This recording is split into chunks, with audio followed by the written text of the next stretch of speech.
Hello students, आज की इस वीडियो में आज मैं आप लोगों को 2 नंबर वाले प्रश्नों को बताऊंगा। इससे पहले वाले वीडियो में मैंने 3 नंबर के कौन-कौन से प्रश्न पढ़ना है, 4 में, 5 में, 6 में ये सब बता दिया है ना। 6 नंबर में कितने प्रश्न आते हैं? 2 प्रश्न, 5 नंबर में 2 प्रश्न आते हैं, 4 नंबर में 4 प्रश्न आता है और 3 नंबर में 4 प्रश्न आता है। तो ये सब मैंने बता दिया है कौन-कौन सा पढ़ना है। जैसे मैं बताया वैसे अगर पढ़ोगे तो 100% आपका नंबर अच्छा आएगा। किसी भी प्रश्न में और किसी भी अध्याय के जो प्रश्न मैं बता रहा हूँ उसमें डाउट होगा तो लाइव सेशन में मैंने पहले ही बता दिया है उन प्रश्नों को जो आने वाले हैं और उनको कैसे बनाना है, किस टाइप से हल करना है। आपके पास समय होगा तो लाइव सेशन के वीडियो को देख सकते हो। 1-1 घंटे का है, 8 से 9 घंटे का वीडियो होगा। लगातार आप उस वीडियो को देख सकते हो और जिसमें डाउट होगा उसको भी देख सकते हो, है ना? अब मैं आप लोगों को 2-2 नंबर के प्रश्न बता देता हूँ। तो जो 2 नंबर के प्रश्न जो रहेगा ये 16 अध्याय से भी आएगा। तो 16 अध्याय से कौन-कौन से प्रश्न पढ़ना है? तो देखो 16 अध्याय जो है वो आंकड़ों का विश्लेषण है। आंकड़ों के विश्लेषण से 4 टाइप के प्रश्न बनते हैं। सिर्फ इसमें 4 टाइप के प्रश्न पढ़ना है। पहला जो होगा आपका माध्यिका होगा, याद रखना। पहला जो टाइप होगा वो माध्यिका होगा। 2 नंबर में माध्यिका। मैं आपको बता देता हूँ इसे बनाया कैसे जाता है। ये आसान हो जाएगा। देखो माध्यिका जो है 1, 2, 3, 4, 5, 6, 7। ठीक है, 7 है मतलब ये विषम है ना? 7 अंक को क्या कहते हैं? विषम। अगर यही एक 8 होता तो सम होता। तो जब विषम संख्या मतलब 1, 2, 3, 4, 5, 6, 7, n का मान कितना है? 7। तो n का मान 7 मतलब विषम संख्या है और विषम संख्या हो तो आपको माध्यिका n प्लस 1/2, n की जगह कितना रखना है? 7। बस हल करना है। 7 और 1 कितना हो गया? 8। 8/2 तो भाग दो 4 तो चौथा पद और इसे क्रमांक से जमा लेना है। मतलब सबसे छोटे उसके बाद उससे बड़ा फिर उससे बड़ा इस तरह से जमा लेना है। तो सबसे छोटा 2 और सबसे बड़ा 125 और कौन से है? चौथा पद। पहला, दूसरा, तीसरा, चौथा 115। तो उत्तर क्या होगा? 115। समझ में आ गया? इसका दूसरा टाइप बता देता हूँ। जब सम होता है, सभी प्रश्नों को नहीं देखना है ना? बस इसमें 2 टाइप देख लो। देखो ये है सम। 1, 2, 3, 4, 5, 6, 7, 8, 9, 10। 10 संख्या है मतलब n का मान कितना हो रहा है? 10 हो रहा है और इसे क्रमांक से जमाना है सबसे पहले। ठीक है, आपका सबसे पहले काम होगा बढ़ते क्रम में जमाना। तो देखो इन्होंने जब बढ़ते क्रम में जमा दिया है। अब माध्यिका लिखोगे। इसका सूत्र थोड़ा सा कठिन रहता है। 1/2 बड़ा कोष्ठक के अंदर n/2 वा पद और प्लस n/2 प्लस a वा पद, है ना? तो देखो n का मान 10, यहाँ भी 10, तो ये हो गया 5 आ जाएगा भाग दे के और ये 5 और एक 6, तो पांचवा और छठवां पद के मान को रख दो। पहला, दूसरा, तीसरा, चौथा, पांचवा 112 और छठवां 115। दोनों को जोड़ोगे कितना हो जाएगा? 227। और देखो 1/2 है बाहर में मतलब 2 भाग कर रहा है तो भाग दोगे तो इतना उत्तर आएगा। समझ में आ गया? इसके 2 टाइप है। ये जो सम वाला है वो कठिन रहता है, विषम वाला सरल रहता है। अब अगला बता देता हूँ। अगला जो प्रश्न रहेगा वो बहुलक से। बहुत सरल प्रश्न है। बहुलक से प्रश्न आएगा बहुत सरल। देखो बहुलक पे क्या है? जो सबसे अधिक बार आता है उसी को बहुलक कहते हैं, है ना? तो 2 नंबर वाले में अगर बहुलक आएगा तो देखो 1, 2 बार, 3 बार, 4 बार। तो यहाँ पे लिखो 102 4 बार। 103 को गिनो। 103 1 और 2 2 बार 2 बार। फिर 101 है 1 2 बार 2 बार। अब देखो सबसे ज्यादा कौन आया? 102 आया है ना? तो 102 4 बार। तो 102 सर्वाधिक बार अर्थात 4 बार आया है। आंकड़ों का बहुलक कितना होगा? 102। अगर इससे रिलेटेड कोई भी प्रश्न आता है तो अब आपसे बन जाएगा। एकदम सरल है ना? अब औसत और समांतर माध्य वाला बता देता हूँ। औसत और समांतर माध्य के प्रश्न बहुत सरल होते हैं, बहुत ही सरल। एक सरल एक कठिन देख लेते हैं। ठीक है, पहले समांतर माध्य देते हैं। इसी समांतर माध्य को हम औसत भी बोलते हैं, याद रखना। और कई बार समांतर माध्य को माध्य बस लिख दिया जाता है ना। तो माध्य बस देखो, माध्यिका अलग होता है, माध्य अलग होता है।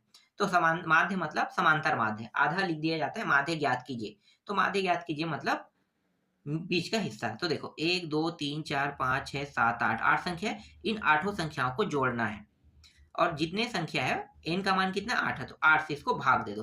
तो जोड़ोगे तो 68 आएगा, 8 से भाग देंगे तो उत्तर कितना है? 8.5। ये क्या है? माध्य है। इसी को हम समांतर माध्य कहते हैं। ये जो है इसका सूत्र है। ठीक है, अब थोड़ा सा कठिन वाला देख लेते हैं। 5 प्रश्न ही देखना है, 5 से ज्यादा नहीं देखना है। 2 नंबर 100% यहाँ से फिक्स हो जाएगा और ये थोड़ा सा कठिन है। देखो p का मान ज्ञात कीजिए कह रहे हैं। तो पहले से यहाँ पे ये जो समांतर माध्य आंकड़ा मतलब ये जो जोड़ना है 1, 2, 3, 4, 5 और 6 है। तो इन 6 को जोड़ना है तो 6 से भाग दे दो। और समांतर माध्य का मान 20 है मतलब यहाँ पे जो ये जो मान है इसका मान दिया हुआ है। इसी को औसत भी बोलते हैं, याद रखना। कई बार औसत से भी आ सकता है ना? तो 20 है, रख दो। अब इसको हल करो, इन सभी को जोड़ो। पहले देखो इन सभी को जोड़ कितना आ गया? 50 और P, है ना, और ये 6 इसके साथ गुणा होकर कितना हो जाएगा 120, 120। तो 120 में ये 50 को इस पार भेज के घटा दो, कितना आ जाएगा 70। तो इस तरीके से बस इतने ही प्रश्नों की प्रैक्टिस करना है, इससे ज्यादा इसमें नहीं बन रहा है, ठीक है। अब जो अगला अध्याय से आने वाला है उसको मैं बता देता हूँ। अगला अध्याय से अध्याय 6 है ना, अध्याय 6 यहाँ से आएगा निर्देशांक ज्यामिति, 2 अंक के प्रश्न। यहाँ भी ज्यादा प्रश्न नहीं है, एक ढाल ज्ञात करना है, एक अंतःखंड वाला आता है, ठीक है। देखो अंतःखंड वाले प्रश्नों को 2 देख लेना, ये थोड़ा सा तुम्हारे लिए कठिन रहेगा ना। तो देख लो, एक प्रश्न ये देख लेना, ठीक है। प्रवणता को ही ढाल कहते हैं, याद रखना, कई बार ढाल की जगह प्रवणता, प्रवणता की जगह ढाल भी दे सकता है। तो एक प्रश्न ये हो गया, समझो, ठीक। और एक प्रश्न इसी में से ये दूसरा देख लेना, अच्छे से देखना। ये अंतःखंड ज्ञात कीजिए, वाई काटा कैसे होता है, ठीक। 2 प्रश्न एक टाइप हो गए, समझो, एक टाइप का प्रश्न मैंने बता दिया। अब देखो दूसरा जो टाइप का प्रश्न है ये है, बीच की दूरी ज्ञात कीजिए मूल बिंदु से, है ना। तो मूल बिंदु से बीच की दूरी ज्ञात करना है, कैसे ज्ञात करते हैं, मूल बिंदु को ये x1 y1 x2 y2, तो पहले x2 माइनस x1 कोष्ठक, देखो ये सूत्र है, ये सूत्र याद रखना, दूरी ज्ञात करने का सूत्र है, तभी ये बनेगा। तो एक प्रश्न ये हो गया और एक प्रश्न मूल बिंदु से ये वाला हो गया, ठीक है। 2 प्रश्न हो गया, 2 ही काफी, 2 से ज्यादा नहीं देखना है, ठीक है। दूरी ज्ञात करने वाला और भी है, मूल बिंदु से दूरी ज्ञात करने वाला और भी प्रश्न है, तो सभी प्रश्नों को नहीं देखना है, ठीक है। अब यहाँ पे आते हैं, देखो ये थोड़ा सा अलग है, दूरी ज्ञात कीजिए, इस बार मूल बिंदु नहीं दिया है, तो ये x1 y1 x2 y2 बन जाएगा।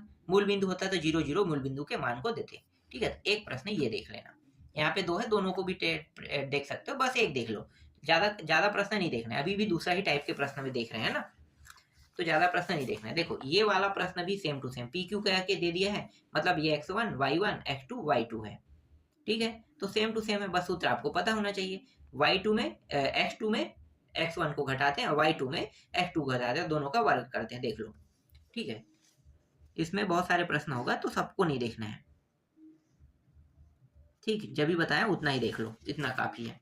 अब नया टाइप के देखते हैं, 2 टाइप हो गए, तीसरा टाइप देख लेते हैं। इसमें 4-5 टाइप के ही प्रश्न है, ज्यादा नहीं देखना है। देखो अगला ये है, एक्स अक्ष के समांतर रेखा की प्रवणता ज्ञात कीजिए, किसी भी संख्या की प्रवणता ज्ञात करना है। तो प्रवणता कैसे ज्ञात करते हैं, ये तो एक्स अक्ष है ना ये एक्स अक्ष है और वाई अक्ष है, तो एक्स अक्ष कह रहा है तो एक्स अक्ष का मान कभी भी 0 नहीं हो सकता, और वाई अक्ष का मान क्या होगा 0, ठीक है। तो ध्यान देना, जब भी तुम प्रवणता ज्ञात करोगे तो एक्स अक्ष के कह रहे हैं तो एक्स अक्ष का मान रहेगा, वाई अक्ष का मान 0 रहेगा। तो इसको कैसे लिखोगे, देखो x1 और x2 इसका मान कोई भी कंडीशन में 0 नहीं, लेकिन y को y बस लिखोगे, बाद में क्या करेंगे 0 लिख देंगे या फिर ऑटोमेटिक 0 हो जाए। देखो y2 minus y1 x2 minus x1, तो इसे हमने तो x2 x1 माना है, तो ये जैसा है वैसा रहेगा, लेकिन ये दोनों 0 हो जाएगा, तो इसका मान 0 आ गया, ठीक। अब यही y अक्ष की जगह में x अक्ष हो जाए तो इसी को x अक्ष कर दिएंगे, तो अब क्या होगा, तो ये x और x हो जाएगा और ये y1 y2 हो जाएगा, ठीक है। तो ये y2 माइनस y1 हो जाएगा और ये वाला x हो जाएगा 0, 0 को भाग करो क्या होगा अनंत, अपरिभाषित आ जाएगा इसका उत्तर। तो y अक्ष का मान, अगर y अक्ष के समांतर रेखा की प्रवणता कहेगा तो अपरिभाषित आएगा उत्तर, और x अक्ष के समांतर प्रवणता कह रहा है तो 0 आ रहा है। तो यहीं पे मैंने दोनों बता दिया, ठीक है। अब देखो प्रवणता कैसे ज्ञात करते हैं, प्रवणता का सूत्र याद कर लेना, ठीक है। तीसरा टाइप है, तीसरा टाइप है, समझो ये भी प्रवणता ही था और ये भी प्रवणता है, तो प्रवणता ज्ञात करने वाला तीसरा टाइप तुम्हारा प्रश्न है। 1-2 प्रश्न इससे देखना है, ज्यादा नहीं देखना है, ठीक है। तीसरा टाइप हो गया। अब ये वाला प्रश्न क्या है देख लेता हूँ, शुरू वाला जैसा थोड़ी है, हाँ ये प्रश्न शुरू वाले जैसा है, इसको हटा दो, है ना, हो गया है। ये प्रश्न नहीं देखना है, ये पहला प्रश्न जो था वैसा ही था, इसको हटा देते हैं। वाई वाला देखो बताया था ना, ये वाई वाला है, पहले ही बता दिया हूँ, इसको देखने की जरूरत नहीं है, मैंने बता दिया है, ठीक है। अब प्रवणता में और कौन सा प्रश्न है, प्रवणता से 2-3 प्रश्न देखना है, सभी को नहीं देखना है, ठीक है। कोई भी 2 देख लो, एक और देख लो, ये वाला, ठीक है। बस प्रैक्टिस होना चाहिए, बहुत आसानी से नंबर मिल जाएगा। तो एक प्रवणता से आएगा, अंतःखंड वाला आ जाएगा, है ना, समीकरण बनाने वाला भी आएगा, तो 4 नंबर में रहेगा, वो छोटे मोटे में नहीं आएगा। और कोई भी, ये क्या पूछ रहे हैं, हाँ, जाति तो उस रेखा की प्रवणता ज्ञात कीजिए, यहाँ भी रेखा की प्रवणता ज्ञात कीजिए कह रहे। प्रवणता को तो पता ही होगा, प्रवणता जिसे ढाल कहते हैं और इसे एम से प्रदर्शित करते हैं, बस इससे ज्यादा कुछ नहीं है, ठीक है। ये भी हो गया, समझो। अब आपका एक अध्याय और बचा है, इस अध्याय में तुम लोग जितने ज्यादा प्रश्न प्रैक्टिस करोगे उतना अच्छा रहेगा। इसमें बस तुम्हें थोड़ा सा प्रैक्टिस करना पड़ेगा। देखो है बहुत सरल, इसे भी मैंने पढ़ा दिया है ना, तो बस फटाफट देख लो। पहला प्रश्न, दूसरा प्रश्न, तीसरा प्रश्न, इसमें चौथा प्रश्न। तुम्हें लगता है कि कोई सेम प्रश्न है तो छोड़ देना, है ना। फिर ये पांचवा, छठवा, ये उसका सेकंड पार्ट है ना। ये छठवा, सातवा, आठवा, नौवा, 10वां, 11वां, 12वां, 13वां, 14वां, 15वां। ठीक है, ये 13वां 14वां वाला चलो देख लेना, प्रैक्टिस कर लेना, 2 नंबर में आएगा। ज्यादातर इस टाइप के प्रश्न एग्जाम में आएगा, देखो ऐसा वाला, तो इस वाले को ज्यादा फोकस करना। ठीक है, 16वां, 17वां, जैसे ये 17वां भी है ना, ये कट के कितना होगा, 1 मान प्राप्त होगा। और ये 18वां, देखो एक जैसा है ये भी, है ना। 19वां, और ये 20वां, 21वां, 22वां, 23वां, 24वां। एक प्रश्न और होगा 25वां। एक जैसा प्रश्न आपको नहीं पढ़ना है, ठीक है। एक जैसे प्रश्न में जितना काटना है आप काट सकते हो, क्योंकि अभी मेरे पास इतना समय नहीं है कि मैं इसको और कम करूं, है ना। तो एक जैसे प्रश्न तुम लोग जानते हो कौन कौन सा प्रश्न एक जैसा है, तुम्हें पता है कैसे बनाते हैं, तो बस उतने में स्टॉप कर देना। ज्यादा और देखने की जरूरत नहीं है, जितना बताएगा उतना को तो आपको पढ़ना ही पड़ेगा। तो 3 number, 2 number, 4 number, 5 number, 6 number खत्म, फिर बचा 1 नंबर। 1 नंबर वाले प्रश्न को जल्दी मैं आप लोगों को बता दूंगा।